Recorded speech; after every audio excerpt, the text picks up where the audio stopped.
Governor Hickenlooper is taking some heat today for comments made about Amendment 64 and your vote. Yeah, he criticized the decision to pass Amendment 64, which legalized pot here in Colorado.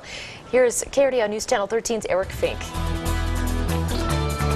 On the stage in Denver, Governor Hickenlooper, a staunch opponent of Amendment 64 in 2012, was asked about Colorado's landmark decision to become the first state in the nation to legalize recreational marijuana. For us to do that without having all the data, there is not enough data, and to a certain extent you could say it was reckless. I'm not saying it was reckless because I get quoted everywhere, but if it was up to me, I wouldn't have done it. Right? I opposed it from the very beginning. As a matter of fact, what the hell? I'll say it's reckless.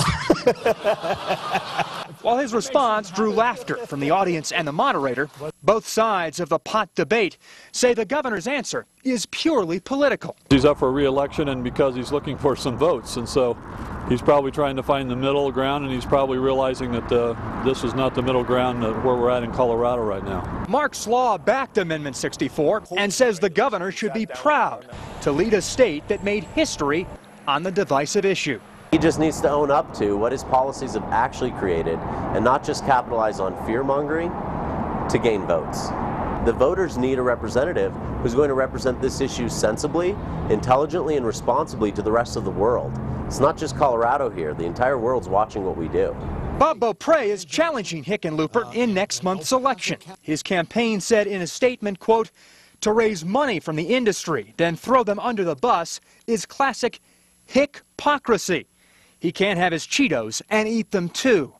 Bob did not support Amendment 64, but recognizes it is now part of the state's constitution, and as governor would regulate the industry appropriately. An historic vote that continues to make headlines. In Colorado Springs, Eric Fink, KRDO News Channel 13. By the way, just a little while ago, we got a statement from the governor. He says, quote, "Context is everything. I was asked if I thought it was reckless to legalize marijuana. Perhaps risky is a better word." He goes on to say Colorado remains committed to carrying out the will of the voters, protecting the public health and keeping drugs out of the hands of kids. There's a new face on Pueblo